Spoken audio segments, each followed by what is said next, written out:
আইনের উপর আস্থা আর রাখা যাচ্ছে না। এইবার অন্তত একটা জানোয়ারের শাস্তি জনসম্মুখে হওয়া দরকার।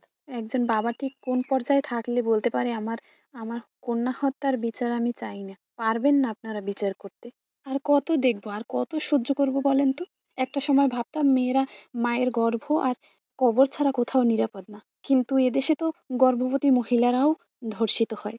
আর মৃত মেয়েকে দিয়ে যৌন লালসা মেটায় হাসপাতালের ডোম। এখন কি মনে হচ্ছে জানেন? এখন বারবার মনে হচ্ছে এদেশের মানচিত্রে মেয়ে হয়ে জন্ম নেওয়াটাই সবচেয়ে বড় পাপ।